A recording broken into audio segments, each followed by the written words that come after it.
میں اپنی ہی ایک مثال سے سمجھا دیتا ہوں۔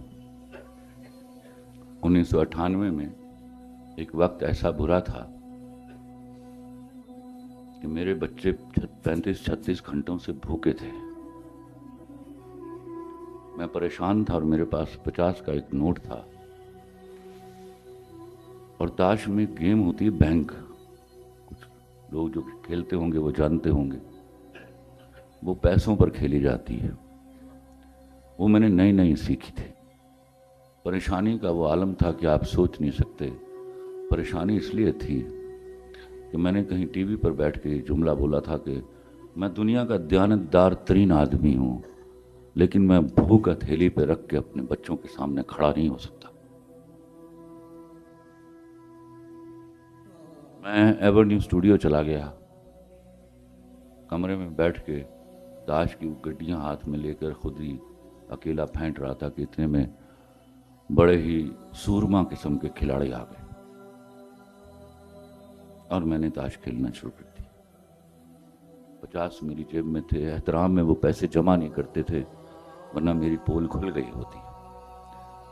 وہ بینک جو ہے، جن کو بینک آتا ہے، وہ 2200 روپے کا ہو گیا۔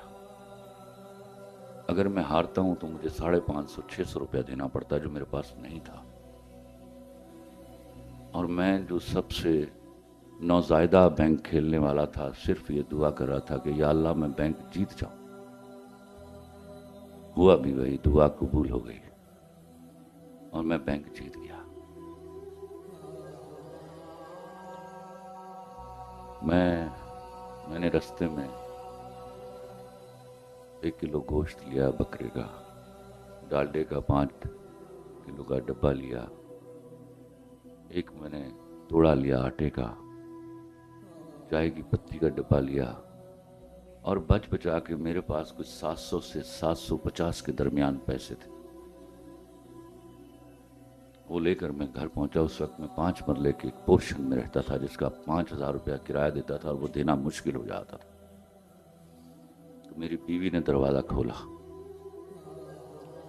میرا بڑا مشہور ڈرامہ ہے بوٹا فرام ٹوبا ٹیک سنگھ اور لنڈا بازار، اس کا ڈائریکٹر میرے ساتھ تھا۔ وہ سامان اس نے اٹھایا ہوا تھا۔ میری بیوی نے مجھے دروازے پر روک لیا، کہتی کہاں سے لائے ہو یہ پیسے؟ میں ڈر گیا۔ میں نے کہا زندگی میں ایک حرام معاف کر دے۔ اس نے کہا نہیں خلیل الرحمن قمر، خدا کی قسم میرے بچے اگلی رات بھی بھوکے رہے۔ تھوڑے وقت کے لیے آیا تھا برا، تو میڈ ہوتی تھی ہمارے گھر میں، آتی تھی کام کرنے کے لیے۔ صبح وہ ساری چیزیں اور وہ 700 اور 750 کے درمیان جو پیسے تھے اس کو دیے گئے۔ اور خوش قسمتی کہ میرا ایک دوست ان دنوں مجھے 200 روپیہ روز کا دے کے جاتا تھا، وہ آ گیا اور اس نے مجھے 200 روپیہ دیا، اور ہم نے اگلے دن کچھ کھایا پیا۔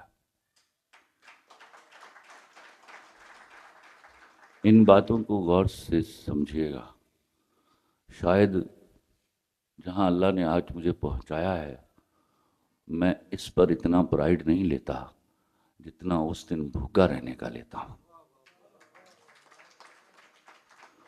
اس دن میں نے رکھا تھا روزہ، اور وہ روزہ آج تک الحمدللہ مسلسل چل رہا ہے۔